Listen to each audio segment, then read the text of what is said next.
बिस्मिल्लाहिर्रहमानिर्रहीम। व्यूअर्स, इस वीडियो में हम अपने क्विकबुक अकाउंटिंग सॉफ्टवेयर को अपनी ज़रूरियात के मुताबिक ढालेंगे और अपनी प्रेफरेंसेस सेट करेंगे। प्रेफरेंसेस से क्या मुराद है व्यूअर्स? प्रेफरेंस से मुराद है कि आपके नज़दीक क्या चीज़ इंपॉर्टेंट है।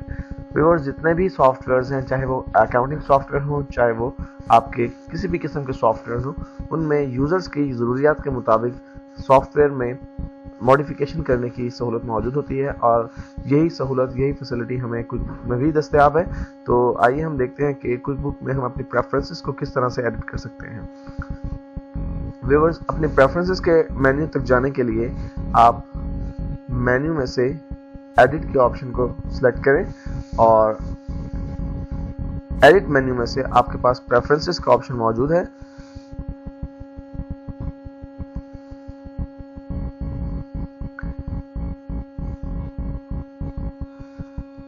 व्यूअर्स, लेफ्ट साइड पर हमारे पास बहुत सी कैटेगरीज हैं, जैसे कि checking, bills, accounts, financial charges, payroll, jobs and estimates. और राइट साइड पर हमारे पास उनकी डिटेल्स मौजूद है। मिसाल के तौर पे अगर हम अकाउंटिंग की बात करें तो अकाउंटिंग में हमारे पास जो डिटेल्स है वो दो किस्म की हैं। बेसिकली हम प्रेफरेंस दो किस्म की सेट कर सकते हैं व्यूअर्स। एक है हमारी कंपनी प्रेफरेंसेस और दूसरी माय प्रेफरेंसेस। कंपनी प्रेफरेंसेस का क्या मतलब है? यानी एक ऐसी सेटिंग जो कि पूरी ओवरऑल कंपनी की फाइल पर इंप्लीमेंटेबल होगी। चाहे कोई भी यूजर्स अकाउंटिंग सॉफ्टवेयर को यूज करे, उसके लिए वो सेटिंग सेम रहेगी। लेकिन माय प्रेफरेंसेस का मतलब है कि एक इंडिविजुअल यूजर के लिए जो सेटिंग आपने सेट की है। व्यूअर्स, मैं पहले भी आपसे ये बात डिस्कस कर चुका हूं कि हमारे पास क्विकबुक में एक से ज्यादा यूजर्स बैक वक्त अकाउंटिंग सॉफ्टवेयर पर काम कर सकते हैं। तो इसलिए आप हर यूजर अपनी प्रेफरेंसेस को अपने हिसाब से सेट कर सकता है। इस वक्त हम अकाउंटिंग के टैब पर हैं और अकाउंटिंग के टैब में हमारे पास जो माय प्रेफरेंसेस हैं, वो कोई प्रेफरेंस हमारे पास माय प्रेफरेंस के टैब पर मौजूद नहीं है, क्योंकि बेसिकली अकाउंटिंग को हमारी पसंद की ज़रूरियात के मुताबिक नहीं होना चाहिए, बल्कि अकाउंटिंग को एक स्टैंडर्डाइज्ड वे में होना चाहिए। इसलिए अकाउंटिंग के लिए हमारे पास माय प्रेफरेंसेस मौजूद नहीं है। अलबत्ता कंपनी प्रेफरेंसेस हमारे पास मौजूद है, जिसमें से हम पहले ही एक ऑप्शन को यूज़ कर चुके हैं और हमने अकाउंट नंबर्स को जो है वो चेक किया हुआ है। इसके अलावा व्यूअर्स, हमारे पास जो इंपॉर्टेंट ऑप्शंस मौजूद हैं यहाँ पर कंपनी प्रेफरेंसेस के अंदर अकाउंटिंग के हवाले से, वो हैं 1 if transactions are 90 days in the past, 1 if transactions are 30 days in the future। Viewers, अगर आप करंट डेट से 90 डेज पीछे जाकर कोई ट्रांजैक्शन को रिकॉर्ड करना चाहते हैं तो आपको ये क्विकबुक जो है वार्न करेगा। और अगर आप आने वाली फ्यूचर डेट में जाकर कोई ट्रांजैक्शन रिकॉर्ड करना चाहते हैं और वो 30 डेज से ज़्यादा आगे जाके आप रिकॉर्ड कर रहे हैं, तो भी कंप्यूटर आपको, सॉफ्टवेयर आपको वार्न करेगा। ये सेटिंग आप अपने ज़रूरियात के मुताबिक कर सकते हैं। मसलन आप 90 की जगह करना चाहें तो आप 30 डेज भी कर सकते हैं, 40 days, what ever you like. लेकिन यहाँ पर एक बात और बता दूं कि सॉफ्टवेयर सिर्फ आपको वार्न करेगा, यानी आपको ट्रांजैक्शन रिकॉर्ड करने से रोकेगा नहीं, जस्ट आपको इंटीमेट करेगा, ये इन्फॉर्म करेगा कि आप जो ट्रांजैक्शन रिकॉर्ड करें वो 90 डेज से ज़्यादा पुरानी है। व्यूअर्स, इसके अलावा एक आपके पास ऑप्शन जो यहाँ पर और मौजूद है वो है क्लोजिंग डेट के साथ पासवर्ड को सेट करना। तो व्यूअर्स, पहले हम ये देख लेते हैं कि क्लोजिंग डेट से क्या मुराद है। एक मरतबा जब आपका फिजिकल ईयर कंप्लीट हो जाता है तो आप अपनी फाइनेंशियल स्टेटमेंट्स प्रिपेयर कर लेते हैं और फाइनेंशियल स्टेटमेंट्स प्रिपेयर कर लेने के बाद आप अकाउंट्स को क्लोज कर देते हैं। जो लोग अकाउंटिंग से वाकिफ हैं वो अच्छी तरह से जानते हैं, हमारे पास जो अकाउंट्स की टाइप्स हैं उनमें हमारे पास कुछ टेम्पररी अकाउंट्स होते हैं और कुछ परमानेंट अकाउंट्स होते हैं। परमानेंट अकाउंट्स यानी हमारे कैपिटल के अकाउंट्स, हमारे एसेट्स के अकाउंट्स, हमारे लायबिलिटीज के अकाउंट्स होते हैं, जबकि टेम्पररी अकाउंट्स हमारे इनकम्स, एक्सपेंसेस और ड्राइंग्स के अकाउंट्स होते हैं। सो हमारे इनकम्स, एक्सपेंसेस और ड्राइंग्स के अकाउंट हर साल के आखिर पर क्लोज हो जाया करते हैं। और व्यूअर्स, जब आप एक मरतबा अकाउंट्स को क्लोज कर लेते हैं, इट मींस कि आप फाइनेंशियल स्टेटमेंट प्रिपेयर कर चुके हैं। इस सूरत में आपको उसमें एडिट करने की ऑप्शन मौजूद नहीं होनी चाहिए बैक डेट में जाकर। तो यहाँ पर ये ऑप्शन इसलिए मौजूद है कि आप बैक डेट के लिए कोई पासवर्ड सेट कर दें, ताकि कोई भी आपका यूजर जो है वो एक मरतबा जो फाइनेंशियल स्टेटमेंट प्रिपेयर हो चुकी है उसको बैक डेट में जाके अमेंड ना कर सके। व्यूअर्स, इसके अलावा हमारे पास बिल्स का भी टैब मौजूद है और बिल्स के टैब में हमारे पास एक ऑप्शन है warn about duplicate bill number for the same vendor. Vendor से मुराद वो लोग होते हैं जो हमें क्रेडिट पर माल प्रोवाइड करते हैं, क्रेडिट पर हमें मर्चेंडाइज प्रोवाइड करते हैं। तो अगर एक वेंडर आपको एक बिल भेज रहा है जिसका इनवॉइस नंबर लेट्स से 2 है और दोबारा आपको इनवॉइस नंबर 2 भेजता है, तो आप अगर उसे रिकॉर्ड करेंगे तो क्विकबुक आपको वार्न करेगा, जस्ट वार्न करेगा रोकेगा नहीं आपको, यानी आपकी ट्रांजैक्शन रिकॉर्ड तो हो सकती है लेकिन आपको वो इंटीमेट करेगा कि ये बिल ऑलरेडी एंटर है। इस ऑप्शन को आप अनचेक करना चाहें तो अनचेक कर दें, लेकिन अगर आप समझते हैं कि आपका जो वेंडर आपको बिल भेजता है हर मरतबा उसके ऊपर इनवॉइस नंबर जो है वो डिफरेंट होता है, तो इसके लिए ये ऑप्शन बेहतर है कि आप चेक रहने दें। इसके अलावा व्यूअर्स अगर हम चेकिंग के ऑप्शंस पे जाएं तो चेकिंग के ऑप्शन में हमारे पास मौजूद है दो ऑप्शन जो अच्छे हैं, ज़्यादा इंपॉर्टेंट है। वो है one about duplicate check number, यानी जब आप चेक लिखते हैं और अगर आप प्रिंट करते हैं चेक्स को क्विक बुक की मदद से, तो आप एक ही चेक नंबर को एक से ज़्यादा मरतबा ना प्रिंट कर लें। इसके लिए आपको वार्न किया जा सकता है। और उसके अलावा जो ऑप्शन आपके पास ऑलरेडी चेक्ड है वो auto fill payee account number in cheque memo, यानी चेक मेमो में आपके पेई का अकाउंट जो है वो उसका नाम जब आप लिखेंगे तो आपके जितने भी पेईज होंगे जिनको आप पेमेंट्स करते रहते हैं उनके अकाउंट्स जो है वो ऑलरेडी डेफिनेटली एंटर होंगे। तो जब आप उसका नाम एंटर करेंगे तो ऑटोमेटिकली ऑटो फिल हो जाएगा। ये ऑप्शन अगर आप अनचेक करना चाहें तो कर सकते हैं, लेकिन बेहतर है कि इसको चेक ही रहने दें। इसके अलावा व्यूअर्स ये हमारे पास बहुत सी कैटेगरीज मौजूद हैं और अगर मैं आपको रिकमेंड करूंगा कि आप इसमें कुछ टाइम स्पेंड करें और खुद से चेक करें कि कौन से ऑप्शंस हमारे पास मौजूद हैं। मतलब डेस्कटॉप व्यू में हमारे पास व्यूअर जो ऑप्शंस मौजूद हैं, यहाँ पे वो सेटिंग आ रही है जो हमने ऑन या ऑफ कर रखी है।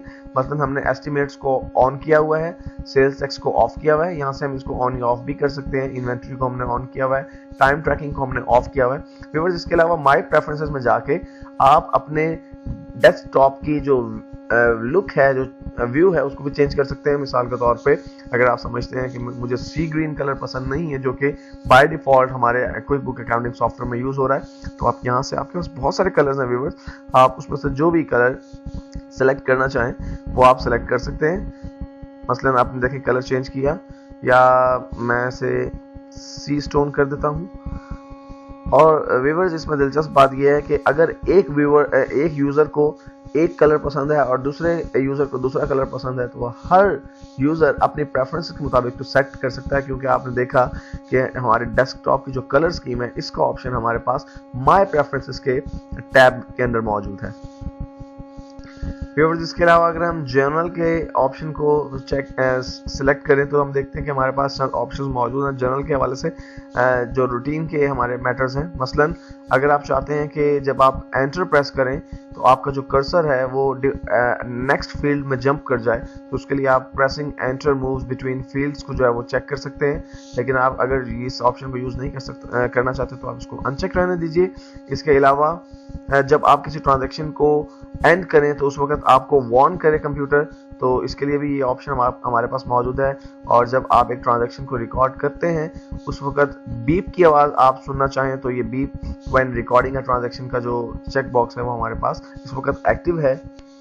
इसके अलावा व्यूअर्स इन्वेंटरी आइटम्स में अगर हम देखें कि कंपनी प्रेफरेंसेस के अंदर हमारे पास कौन से ऑप्शंस मौजूद हैं, तो आपके पास इन्वेंटरी के हवाले से बड़े दिलचस्प ऑप्शंस मौजूद हैं जो आप चेक कर सकते हैं या अनचेक कर सकते हैं। मसलन यहाँ पे हमारे पास एक ऑप्शन मौजूद है warn if enough inventory to sell when the quantity I want to sell exceeds the quantity available. मसलन अगर आपके पास किसी एक प्रोडक्ट के 10 यूनिट्स मौजूद हैं और आप उस प्रोडक्ट के 12 यूनिट सेल करना चाह रहे हैं, तो कंप्यूटर आपको वार्न करेगा कि आपकी इन्वेंटरी में इस वक्त इतने यूनिट्स मौजूद नहीं है। और व्यूवर्स इसमें जो एक और ज़बरदस्त चीज़ है वो है रिमाइंडर्स की। जी हाँ, आप रिमाइंडर्स दे सकते हैं क्विक बुक को, बहुत से डिफरेंट ऑप्शंस के लिए आप रिमाइंड करवा सकते हैं।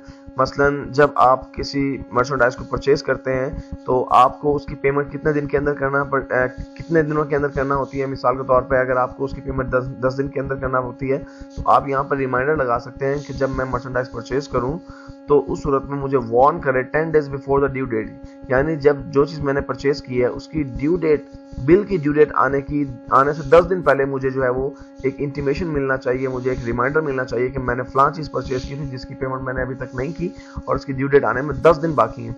ये डेज आप अपने मर्जी और ज़रूरियात के मुताबिक कम या ज़्यादा कर सकते हैं। बिल्कुल इसी तरह से अगर आप फॉर एग्जाम्पल आप वीकली बेसिस के ऊपर अपना जितना भी कैश आपके पास कलेक्ट हुआ होता है उसे आप बैंक में डिपॉजिट करवाते हैं और आप चाहते हैं कि क्विक बुक आपको रिमाइंड करवा दिया करे हर मरतबा, तो उसके लिए आप यहाँ पर मनी टू डिपॉजिट का रिमाइंडर जो है वो एक्टिव कर सकते हैं। इसके अलावा भी आपके पास बहुत सारे ऑप्शंस हैं जिनको आप रिमाइंडर लगा सकते हैं।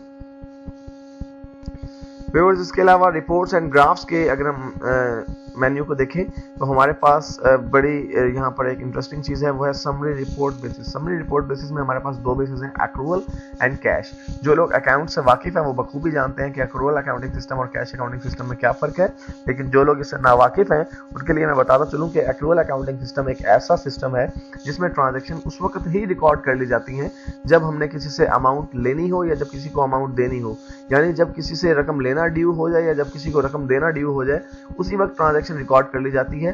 कैश की रसीद या पेमेंट का इंतजार नहीं किया जाता। फॉर एग्जांपल, अगर हमने मिस्टर ए को कोई चीज़ें बेची हैं तो उसने अगरचे हमें कैश पे नहीं किया लेकिन हम इस सेल्स को रिकॉर्ड कर लेंगे।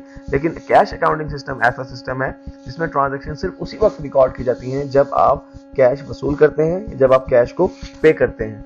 तो एक्रूअल अकाउंटिंग सिस्टम जो है एक स्टैंडर्डाइज सिस्टम है और ज़्यादातर ऑर्गेनाइजेशन एक्रूअल अकाउंटिंग सिस्टम को ही यूज़ करती हैं, इसलिए हम अपनी प्रेफरेंसेस के अंदर भी एक्रूअल अकाउंटिंग सिस्टम को ही यूज़ करेंगे।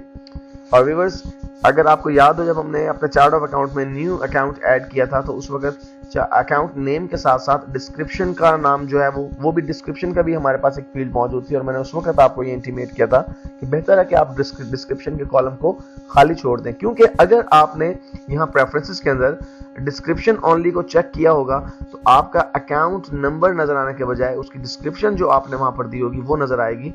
इसलिए मैंने आपको वहां पर उस वक्त डिस्क्रिप्शन जो है वो एंटर करने से मना किया था। लेकिन अगर आपने अपनी माय प्रेफरेंसेस के अंदर नेम ओनली को सिलेक्ट किया हुआ है, उस सूरत में जब आप कोई भी फाइनेंशियल स्टेटमेंट देखेंगे तो तमाम अकाउंट्स अपने नाम के साथ आपको नजर आएंगे, ना कि अपनी डिस्क्रिप्शन के साथ। लेकिन अगर आप चाहते हैं नेम और डिस्क्रिप्शन दोनों नजर आए तो उसकी सहूलत भी आपके पास मौजूद है।